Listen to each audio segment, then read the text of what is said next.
Well, what is up, all of you Ugnaughts and Jawas out there, and welcome back to another weekly edition of a live stream where we talk about all of the recent Star Wars news that is out and about in the galaxy far, far away. And first of all, welcome back. We are glad to have you. We're so thankful for your support of being here. If you have not done so already, make sure you smash that subscribe button to continue to check out our channel. So a little bit about us, we're Mando Talk. We're your one-stop shop for Star Wars, and we love talking about it. And to talk about it with me is none other than Zach Horvath. He is back in the building. He's looking great. I know he's excited about some of these topics. They're kind of dark side-ish, like some dark side topics, so I know that gets him going. Zach, how are you doing on this lovely, beautiful Thursday night?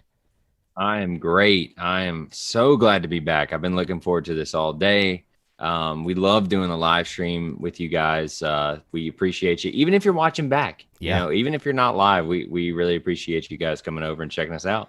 Absolutely. Well, again, just to get these plugs out of the way, Twitter, Facebook, Instagram, TikTok, at Mando Talk. If you love talking Star Wars with randos like us, just basic fans that for me, I dive deep into it. Zach's kind of like your, on the surface, good, solid fan. So we got a lot of different perspectives, I guess you could say. Check out our Discord. It is in the link of this live stream video, so we would appreciate you joining that. And yeah, let's just go ahead and go straight to it. It is, however, like Bad Batch Eve, and I know typically we do our little predictions beforehand.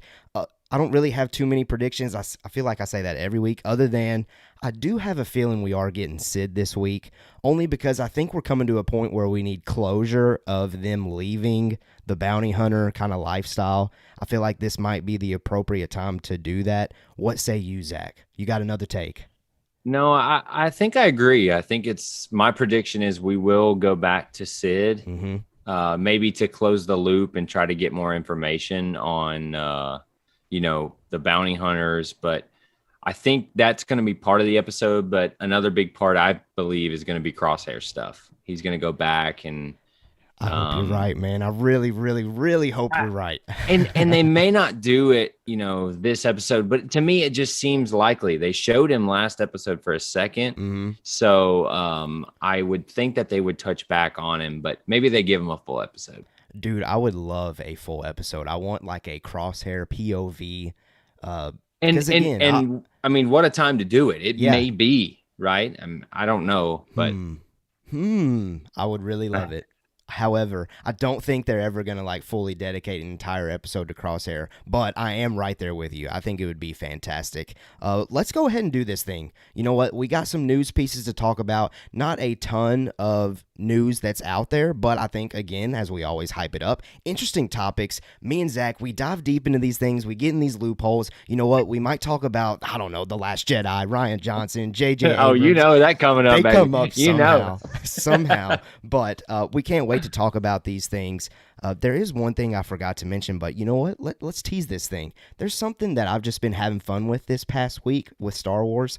I'll save that until the end of our stream, so maybe that'll get some of you people to hang around a little bit and watch. They're replaying and they're just going. Yeah, you're probably right. They're probably skipping all the way to the end. But anyway, we'll do it that way. See what happens. But let's go ahead and get into the news. Zach Horvath, you are our news captain. So why don't you go ahead and take it away? What's on the top? What's on the top of our news list?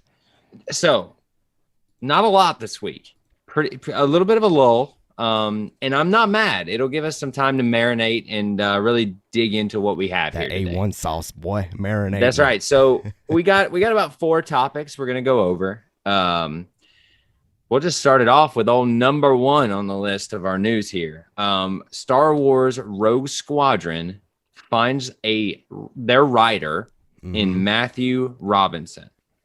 So I will be honest, didn't know who this person was. So we did some digging, and are you familiar with any of his work, Keller, off the top here? Absolutely not. I have no clue. All right. I have zero clue who this dude is, to be completely honest with you. all we found on IMDb is The Invention of Lying, Love and Monsters, and Dora and the lost city of gold. Absolutely. Okay, you know what? Stop there. Dora, No. bring that into Star Wars, baby. Bring that energy. Let's go. Let's All go. right, that's fair, dude. I mean, I I don't want to get controversial here, Uh-huh. but Dora might, she goes on some good adventures, So Hey, no, that's a good and take. that movie's not horrible. That movie's not Never horrible for seen it it. being a Dora live action movie. I think that's the live action one. Yeah, I would say it it's is. Yeah. not atrocious, but whatever. I'd like to believe this dude has proven himself somehow.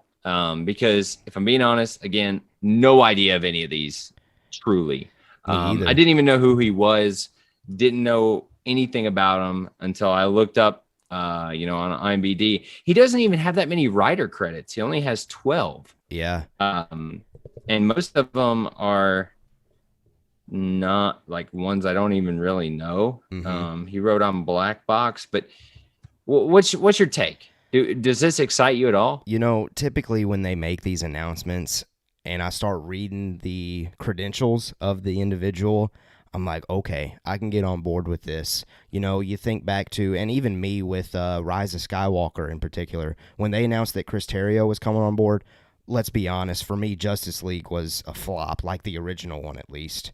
And I know he wrote that one, so I was kind of like, like, how do I feel about this? However, he's got, I think it was is it Fargo? Is that what it's called? That just like won so many awards with Ben Affleck in it. I believe it was Fargo. Yeah. Yeah, but he wrote that one. So I looked at his credentials and I was like, look, this is great news. It's somebody that's been in this lane, the sci-fi lane, the action adventure lane. You know what? I'm on board for it. However, with this announcement, honestly, nothing. I didn't get excited for it. It was just like, okay, cool, because I know nothing about Matthew Robinson. I hope he knocks it out the park with the script or whatever writing treatment that he is delivering. But yeah, it doesn't really tick my radar. What about you? No. You got to prove it.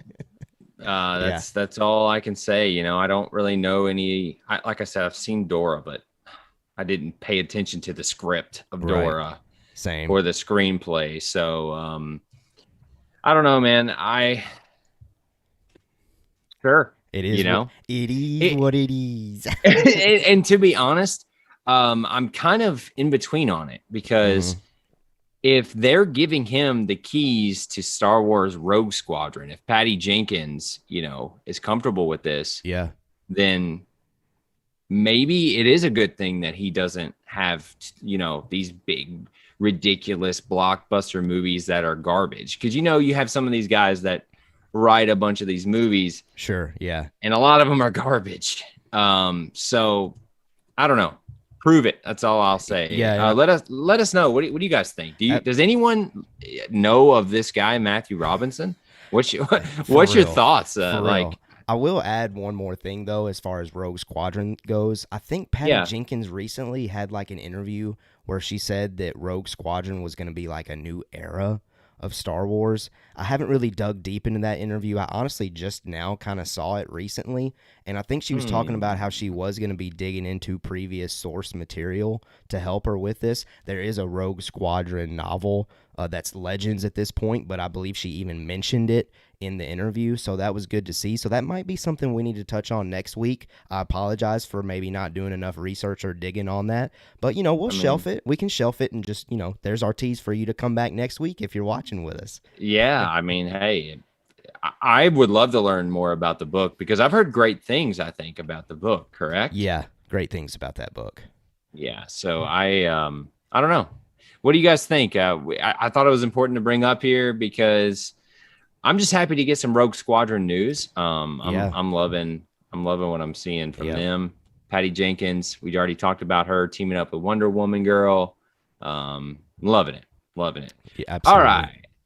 Number 2. This one's a good one, folks. Yes, it is. I am excited about this. So there's a rumor from Making Star Wars.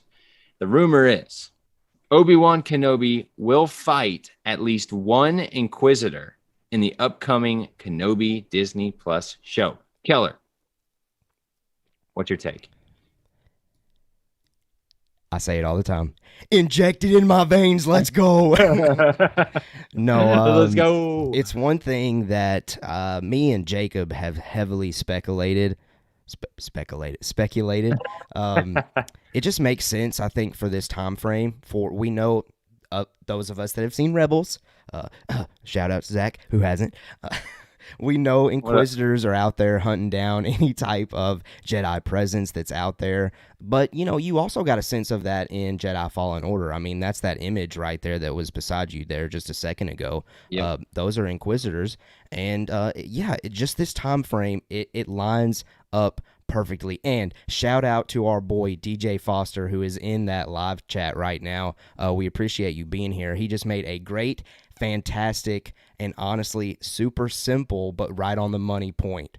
The more lightsabers, the absolute better. Give me any Kenobi fighting scene with anybody. Obviously, we all want Vader, but anybody, an Inquisitor especially, sign me up. Zach, what say you? And look, we're going to get the Vader stuff, right? Yes. I mean, we're going to. And so what I know about Inquisitors, I believe, is the Jedi Fallen Order stuff. That's the main area. I meant to bring this up last week. I've gone back and I've started playing it again. Okay, With the PS5 update. Oh, it looks great, dude. It's beautiful. They've got the frame rate up. What a good game. I forgot how fun that game is, and it makes me want more Star Wars games. But just the idea of him going toe-to-toe with people who are capable, like an Inquisitor, heck yeah. I want to see some sick Force stuff. Yeah. That's what I want to see. I feel like we've never gotten amazing Force stuff. And I don't mean the flipping and jumping around. I mean like actual Force powers being used, right? I want more veteran level Force cool stuff. Yeah, well, I think that's a good point because, I mean, for like live action fans, most recently we've gotten the sequels, obviously.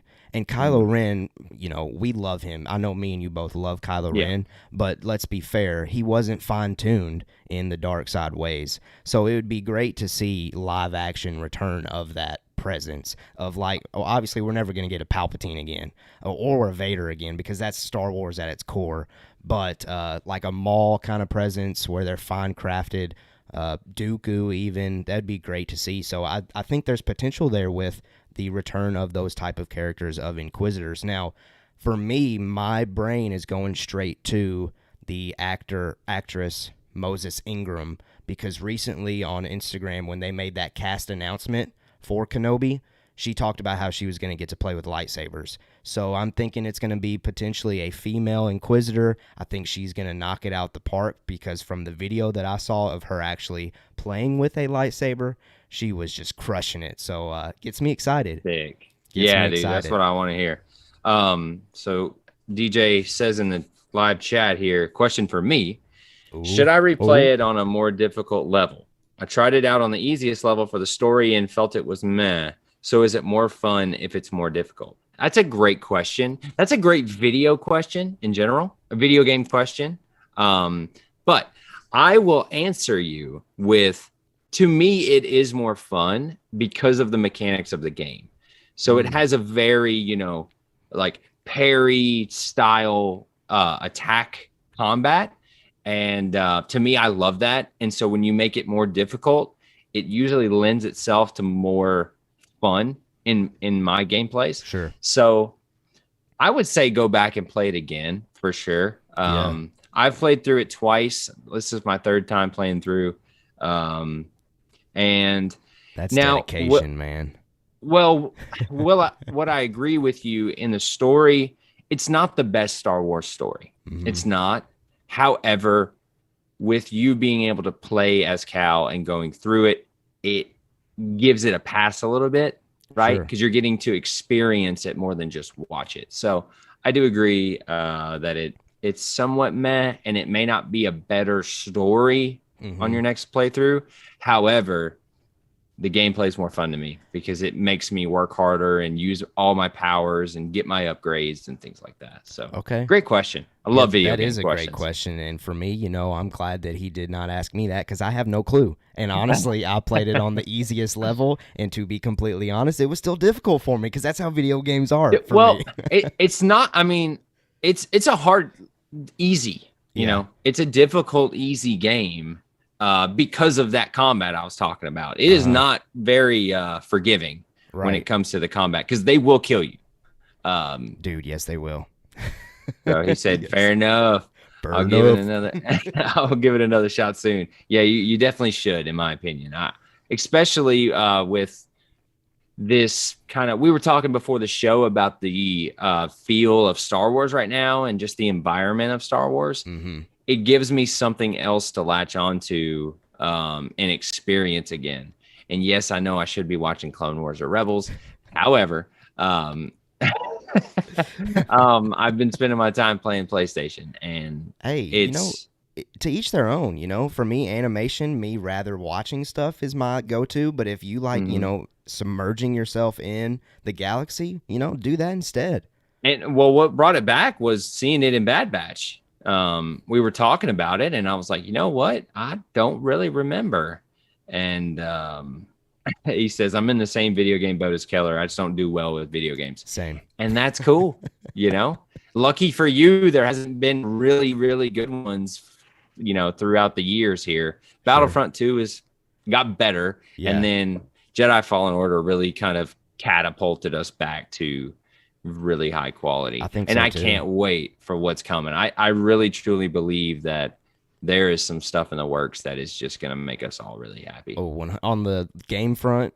Yes. 100%. Video game front. 1,000%, man. I think they're starting to click, and I think them making their own division, the Lucasfilm Games, is just like a stepping stone of, you know what, we got this clear direction now. We mean business. Let's get to it. I think it's proof that they're all in on video games. Let's go. Because they realize EA doesn't have it anymore, and we can let these creatives be creative. Sure, absolutely. Well, all right. Again, so going back to what we were talking about. Sorry, no, Inquisitors. I'm super excited. I hope this rumor's true. It makes sense. Mm-hmm. I want to see Kenobi do some work. Prove to us that you're Obi Wan Kenobi.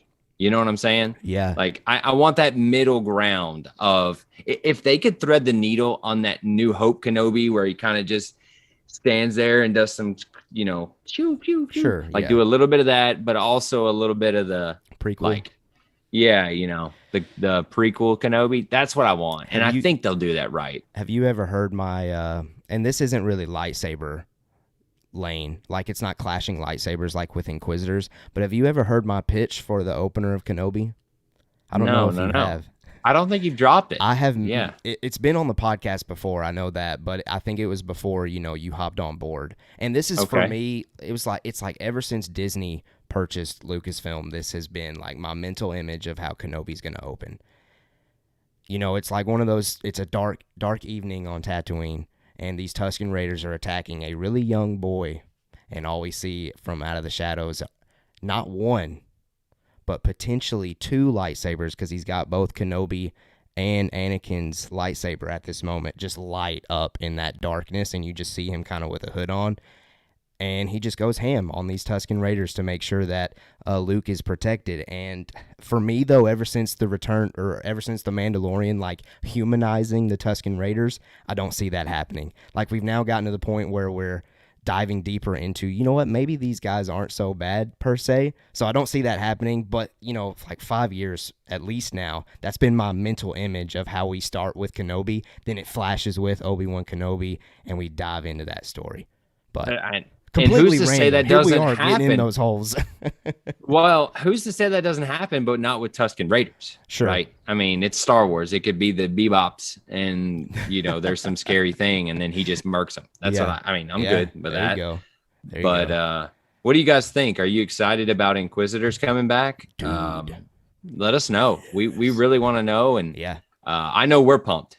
You say Kenobi, and you say Inquisitor. on top come of on. Vader and everything else On that top of show's Vader, got going on top for of it. the show Yeah. being actually like happening. Uh-huh. It's just awesome. It is awesome. All right. Number Let's 3 do on the it. news here. Number 3. So, controversial topic of the week, right? Mhm. Boba Fett has been in the news. Yes, he has.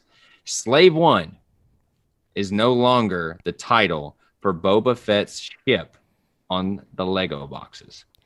Yeah. Slave One. We took to Twitter. Yeah, We're we going to did. go there first. Absolutely. Took to Twitter at Mando Talk. Join us. Follow so you can join us on the conversation. But what did Twitter say? I got you here. So, again, continue to check out that Twitter, because we like to do these polls not only on the live streams where we talk about news, but also we do our Bad Batch polls. So, again, it's worth the follow. But here is our Star Wars midweek poll question. It says, what is your stance on the removal of Slave One as the title of Boba Fett starship in its latest Lego model? The 3 choices were keep the Slave One name, it's only for Lego/toys, or change the name for good. So here's our results. Change the name for good got 4.5% of those poll results. Sorry, excuse me. 18.2% got it's only for Lego/toys, and then 77.3% of our voters in that poll said keep the Slave One name. Yeah. Now, for me, it's one of those things that, and I'll just go ahead and give my take. Honestly, for me, my take was, it's probably only just for the Legos and the toys. Like, it's not that big of a deal. Like, that was my initial take on it. And then, I started diving deeper into it. And, of course, Star Wars fans are just going crazy online about this. And, I mean, our poll results are very heavily leaning toward, just keep the name. Yeah. I don't know. It's not one of those things that I'm willing to like die on a hill for. Like I take this stance. You know what? This is the way it's got to be, and I'm gonna make you feel that. And everything else is wrong. I'm not really like that when it comes to this thing. But I do want to mention the Hollywood Reporter real quickly. They did release an article a couple of days ago regarding this, and they said that the name of the ship remains on the official Star Wars databank. However, even though Lego has switched its naming, so it's still titled Slave One on all the resources out there, just not on Lego. So I don't really even know if I made my opinion put, other than, again, I just don't. For me, I voted it's only for Legos. Like, it's not that big of a deal. What about you though? What do you think? What was the bottom one? What was that title? Change the name for good. Yeah.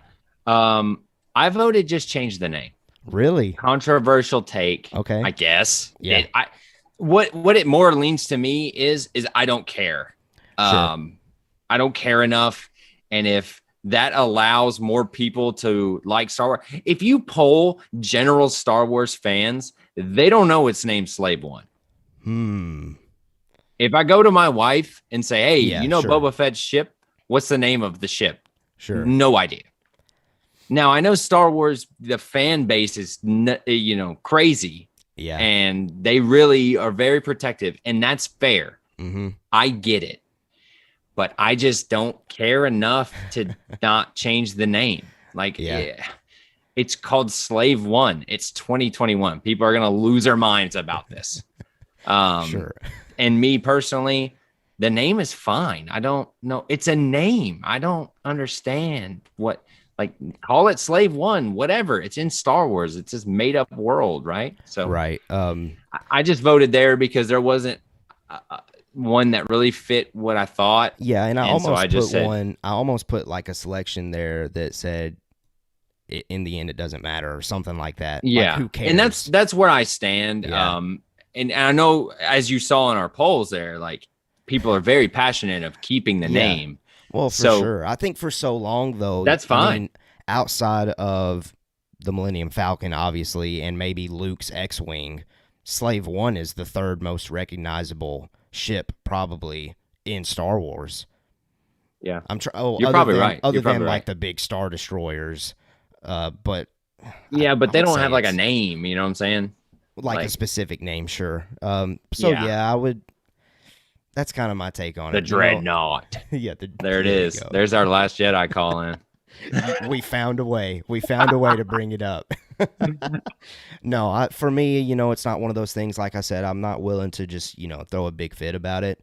I do have a connection with that name though, Slave One, because that's just been I've been a Star Wars fan my whole life. So them keeping that name, that name does mean a lot to me as far as, as soon as I hear that, I'm like, I get those feels. I get those Star Wars fan feels. I don't really like them changing names like that whenever, in my opinion, it's just not that big of a deal. But, that's my take anyway. But again, right. I'm not going to quit being a fan if they change these things. Like, come on.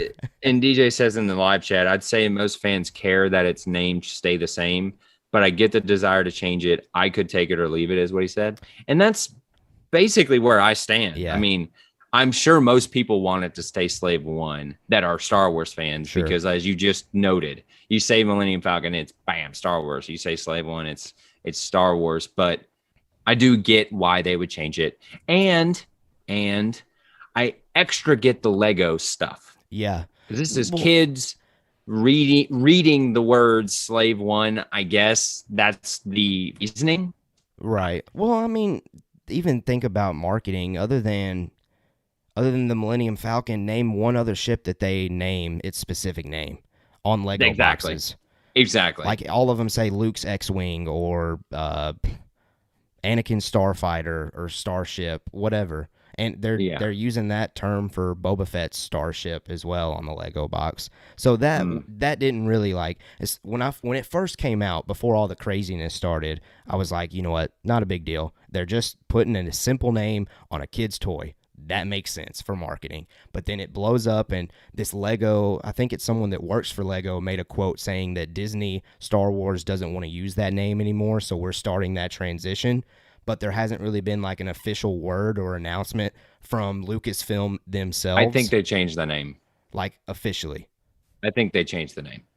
Okay. I really do. That's my take, at least. DJ brought up a good point. I forgot about Razor Crest. They have been using Razor Crest in marketing. Yeah. Yep. Good call. And what an awesome name, by the way. Absolutely. Too bad it's R.I.P. destroyed at this point. But I think they will change the name, and I think it's just a matter of time. I mean, whatever. Maybe they don't.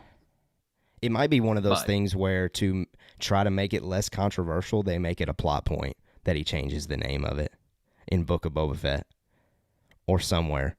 Or they just blow it up and then... No. Nope, I'm out. They ain't blowing up Slave One. Blowing up Razor Crest was enough emotional destruction to me. I knew that was going to get you. Do not blow up Slave One. Absolutely not. All right, Zach's out this week. He won't be coming back. I'm just playing. Yeah, I knew I was going to get you riled up. That's why I had to say it. Fair enough. Yeah. All right.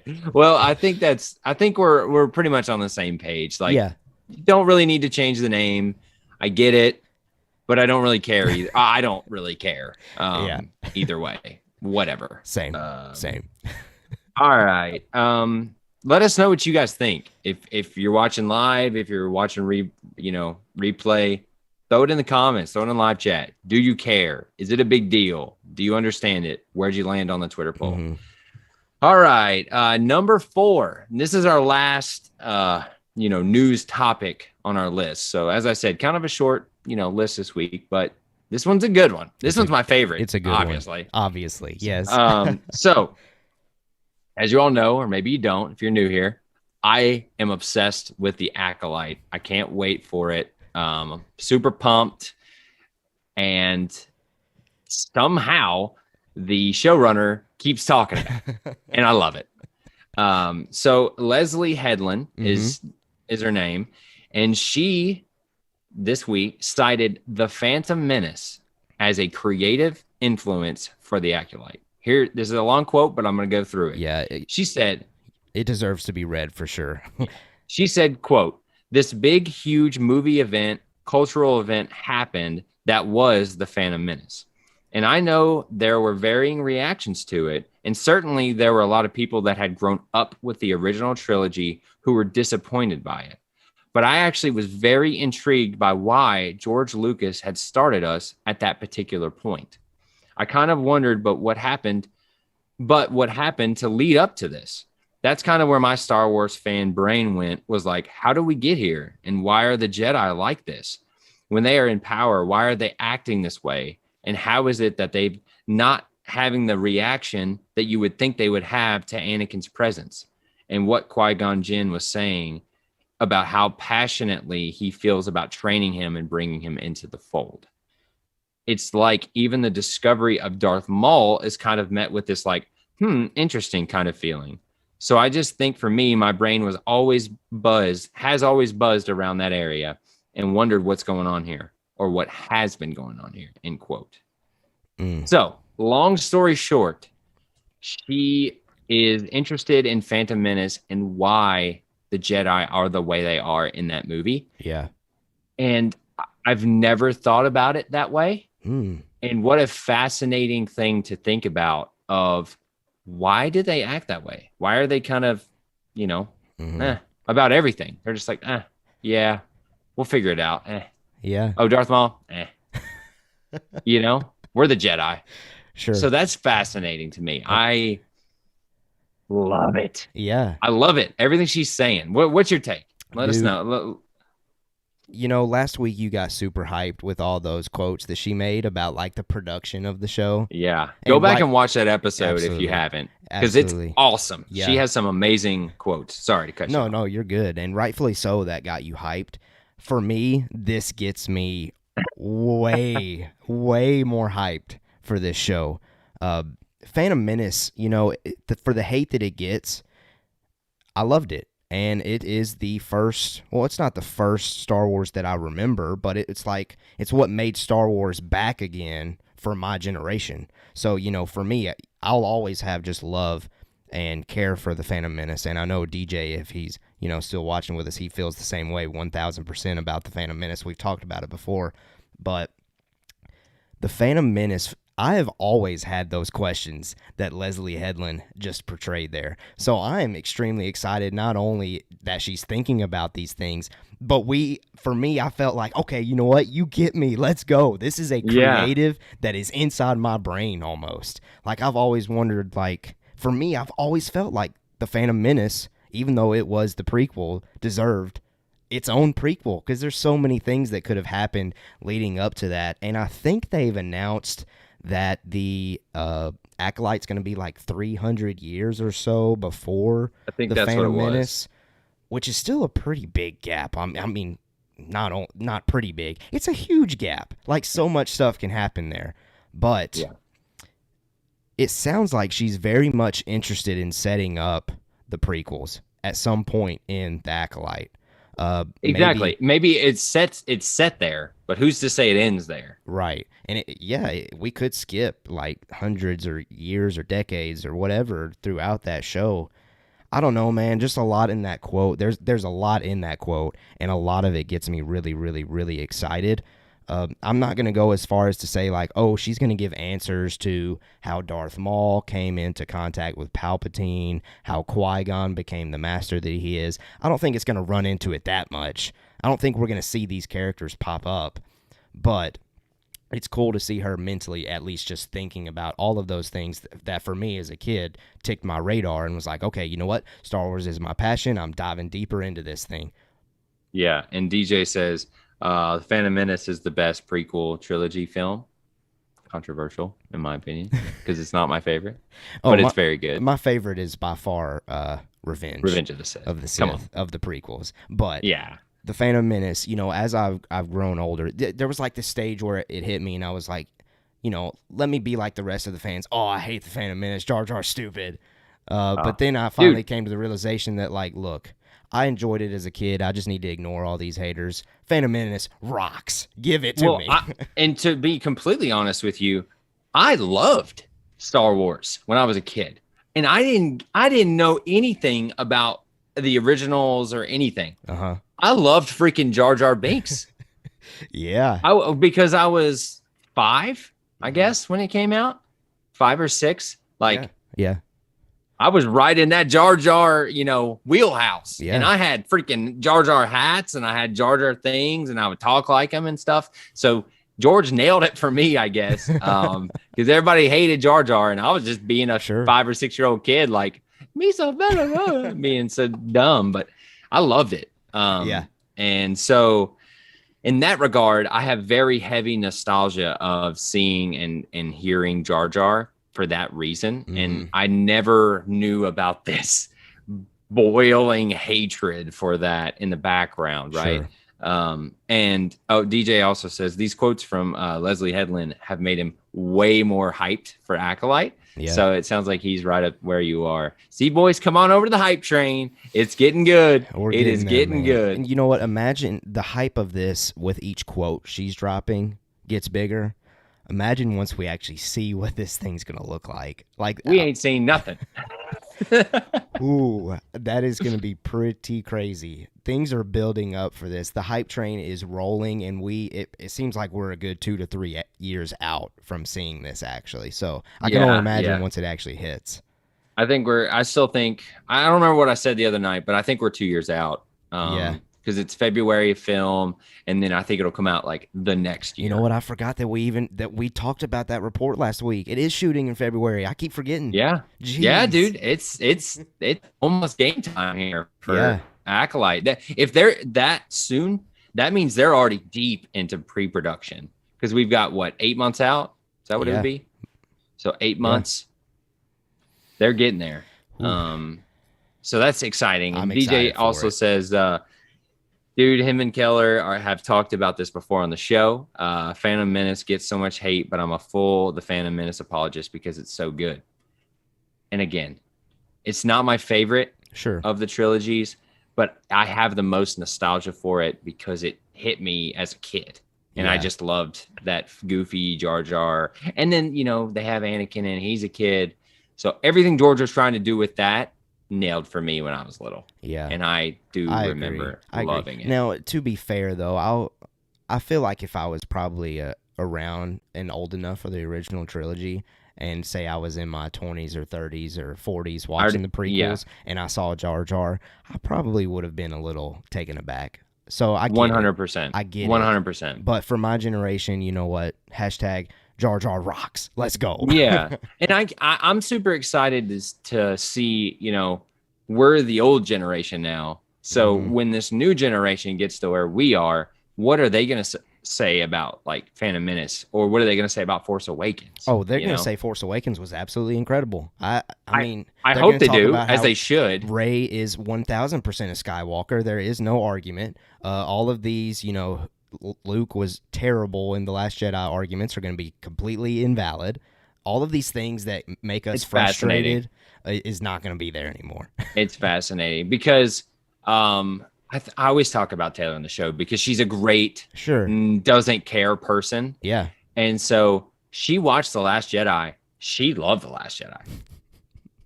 Yeah. No, I was mentally thinking, because my wife loves Adam Driver. Yeah. The Last Jedi is the big, stick out my chest scene. Show my nips. Come on. Of course my wife's going to love that movie. But and the way she read it was that Luke, it made sense to her because she didn't have this, hope or idea that he was going to be more like the Mandalorian Luke we saw. Sure. And he was, this dark kind of brooding character. And to her, it made sense because of the fall of the Jedi. Yeah. And so I was like, that's fascinating. I mean, good for you. To each their own. Fascinating. Man. Yeah. And I love it. That's the beauty about Star Wars is the generational aspect of it, but also the interpretation aspect of it. Like I'm always on Twitter, I'm always reading like these new interpretations that people have come up with for the sequels or the originals or the prequels that I've never even thought of. And it blows my mind sometimes, and that's crazy to me. Yeah. Crazy. I love it. I love it. Well, we just talked about it where you had thought about the Phantom Menace in that light. I've never considered why the Jedi are so smug and kind of, high on their horse in the Phantom Menace. When I read the quote, I was like, you know what? that does make sense. Why are they that way? Yeah. Why are they this end all be all? We're, so good, and not really taking consideration the threats that lead to their downfall, right? Right. Agree. Absolutely. Oh Here man, we I are can't talking wait for about Acolyte. the Last Jedi and the sequels and everything else, but I think that flowed perfectly. I mean, Leslie Headland is obviously very passionate with Star Wars, and she's very passionate with the prequels, which only makes me excited. If she, plays with that lane, and if she uses the Phantom Menace as inspiration for the Acolyte, for me, it's going to be a home run. Especially dark side stuff in the prequels, right? If you take out all the Gosh, trade yes. confederate or trade Mm-hmm. federation, all that weird stuff, and you just look at the dark side, side of things of Yeah. Anakin, and dude, that's some stuff to draw off, especially Revenge of the Sith. There's some dark stuff in there. Yeah, So, absolutely. I'm super excited. I love everything she's saying so far. Keep them coming. I love these little nuggets because we, as you said, we get to see inside her brain a little bit and what she's thinking about the show without knowing really anything about the show. Exactly. I love it. What do you think? Is this bumping it up for you in terms of, your hype level, or are you just a little bit more hype for it, or where is No, it? it bumped me up. It wasn't like a little bump. It was a two-step bump. Okay. Like Okay. you mentioned Phantom Menace, I'm on board. You talk about, you're asking questions about how did Darth Maul get here. I'm on board. And again, I don't think she's answering that question, but she's just thinking about those things. Like Yeah. how does the Jedi get to that point in the prequels? How did the Sith get to that point in the prequels?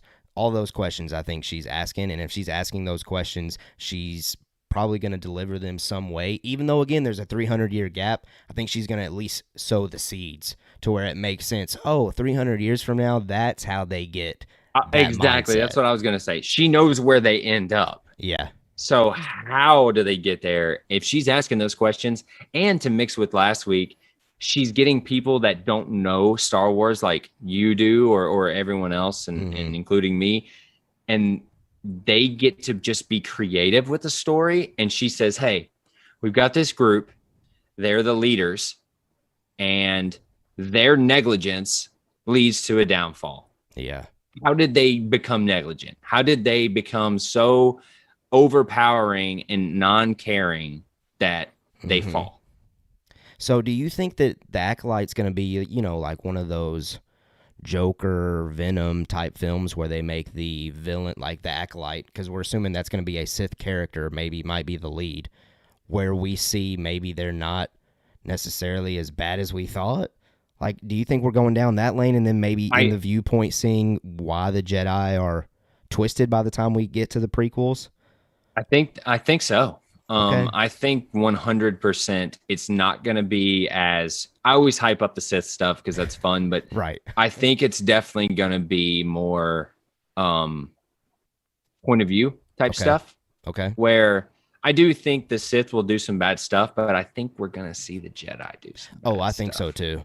I think so too. And I hope we do.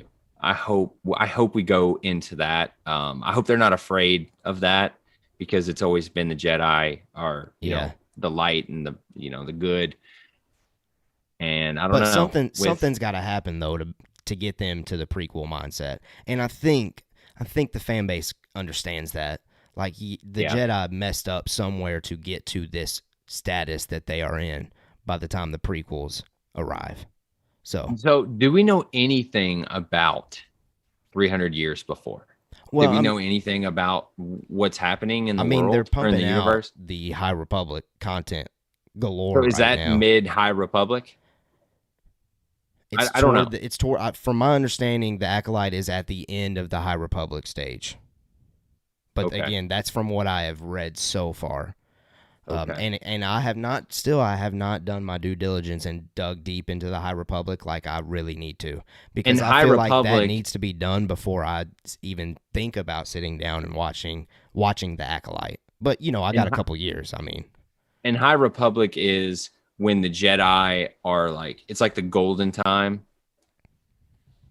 Is that's when the Jedi are like actually good and like doing good things? That's where the current content from canon is being delivered so far. Okay. The Jedi are at a very much a good spot in the galaxy. So I love hearing that she's thinking about that, because we are going to see the Jedi become this, where we see them in the prequels of, like I said, kind of wiping things off. And as she even talks about Darth Maul, kind of just like, interesting, and not even really elaborating.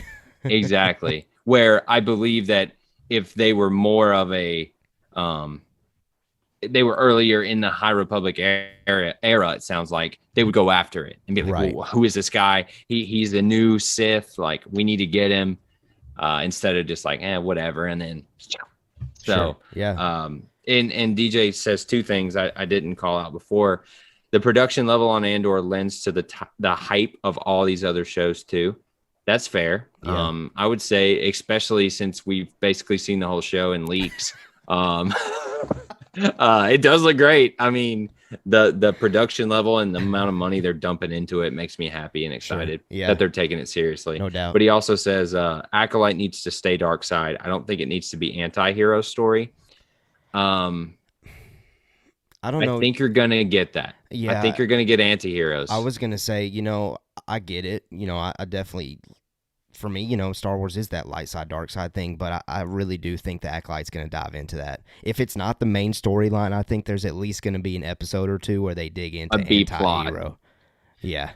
It's going to be a Jedi terrorizing some city, or coming through there's this little girl and there's a Jedi in the town and the Sith's going to save the little girl or something like that. I could definitely see them doing that. I can see where you're coming from and saying that you don't want that. Right. It's almost like, and this might not be a perfect connection or beat that I'm trying to go for here. And I know, Zach, you haven't seen it, but it's kind of like Asajj Ventress in the Clone Wars. She kind of eventually comes to the point where we start understanding her decisions, and she was Dooku's kind of apprentice there for a little bit. She kind of starts realizing some things and starts doing her own thing. That's more so, honestly, though, her realizing, maybe the Sith isn't so great. So maybe that's not a perfect comparison, but we do at least get to see or get inside her brain and understand maybe why she's making the decisions that she's doing. I think maybe something like that is kind of what the Acolyte's going to get into, but maybe even deeper. I think that sounds accurate to what I think of what the Acolyte's going to be. I said think a lot right there. Hey. I don't know, man. This is pure speculation. We know nothing. We are average Joes. We're just Star Wars fans having fun. You know what, DJ? You might be 100% right, and where it only stays dark side, and we are completely wrong. It's just my personal opinion that I think they're going to go down that anti-hero I think lane. they will, but I want them to stay dark side. I want to learn all about the dark side. I want to learn about the Sith and why and how Palpatine's doing what he's doing and, gets to where he is. And I want to know those things. Yeah, agreed. But I just don't see it being that type of show without them shedding some light and goodness on these characters. Sure, and that could totally change by the time they actually show us images, trailers, and promotion. We're probably going to change our predictions, and that's fine. That's the fun of it. I think the first image we see of this is going to be some sort of teaser image, and it's just going to be like a figure with like 2 red lightsabers. Sign me up. Give me that. That's give all me you that. gotta do. Give me that. I'll put that poster right there, right behind me. I will put it there. Act like I'm like a shadow, and then it'd be like, there you go. Give it to me. Give it to me right now. I'm all for that. Well, I mean, anything else you want to add to that? I mean, that's all we got this week. I know we're a little bit over we're about 45 minutes in. Sure. But that's it.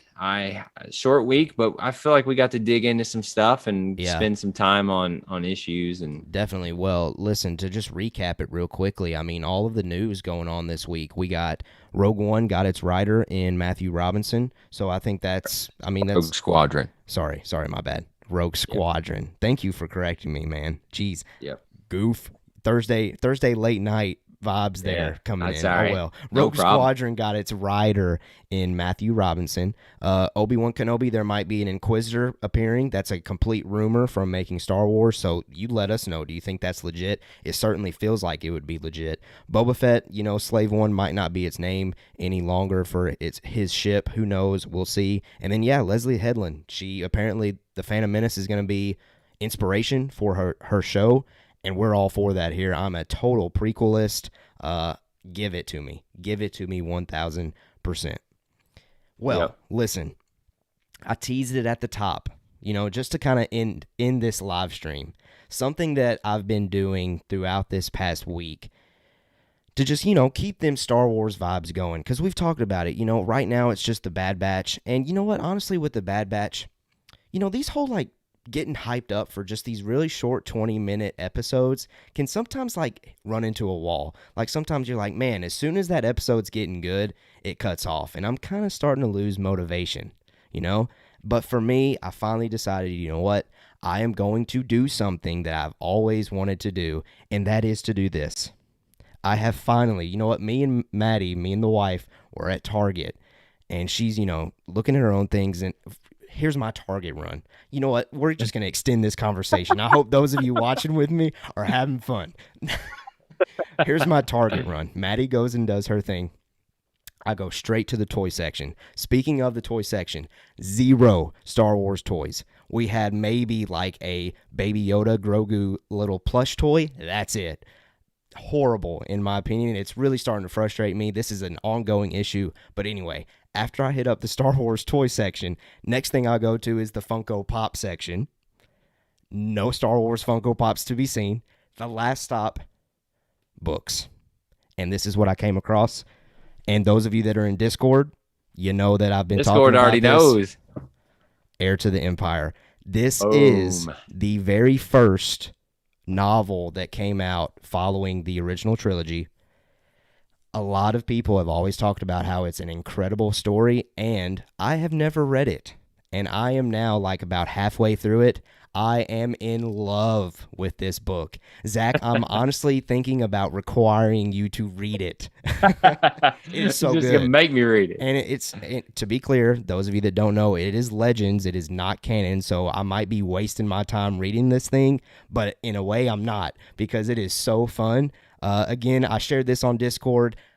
It's hilarious to me that somehow Luke Skywalker thinks Lando invented hot chocolate. That was kind of an interesting take as I was reading that. It's just small things like that. I don't want to dive deep into the story because, again, I'm going to force Zach to read this thing, so I'm not giving away spoilers. But I would highly suggest those, if you ever feel like you're running into a wall with Star Wars as far as content goes, check out the novels. There's really some great stuff. For me, my favorite novel has got to be Lost Stars. So check that out. And again, I just need to force all of these things on Zach. Make you read these things, or play the video games. Hey, that's I counterpoint true too. you. Maybe we need counterpoint you. Maybe you need to, just say, Keller, you got to play this video game and this video game, and then once you do that, I will read those books. Well, and DJ says one does not simply go on a Target run. One does not simply go on a Target run with the wife without going to the toy section. Absolutely. 100%. Absolutely. I got to call this out because it's my favorite show on TV. There's never any Bluey stuff in Target either. Okay. Justice for Bluey. It's a hot because Bluey's commodity. incredible. Bluey is incredible. Go watch it. If you got kids, show them Bluey. It's amazing. We watched it tonight. I think I cried. Pretty sure I did. It's such a good show, man. Okay. It's one of my favorite shows of all time, and it's a freaking kids show. I'm telling you, Keller. The music, fire. The writing, fire.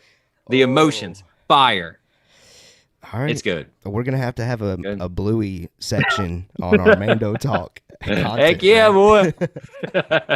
I mean, that's our show, this live stream show, at least this week. We hope you enjoyed it. We hope you had fun. We appreciate you checking it out. And those of you that are still watching with us, if you are not subscribed to our channel, make sure you subscribe. We would really appreciate it because we're going to continue having fun like this. I mean, where else are you going to hear about our Target runs? And Bluey on the Star Wars and everything else. So yeah, you want to continue to check us out, and check us out on Facebook, Twitter, Instagram, TikTok at Mando Talk. And if you want to continue to talk with us, check out the Discord link in the bio. And that's all I got, but I will pass it to Zach. Zach, you have any other closing thoughts you would like to say to our diehards that are still with us or watching it on the playback? That's it. I had fun this week. I know we get a little crazy around here, but that's what we love about the live streams. That's why we do it, because it's exciting. It's fun. We get a live chat going. We want to thank everybody for sticking with us. Hit the subscribe button, join the Discord, join the conversation, and let's have some more fun next week. Absolutely. And special shout out to DJ Foster, as always, for being hype in that chat. We really appreciate it.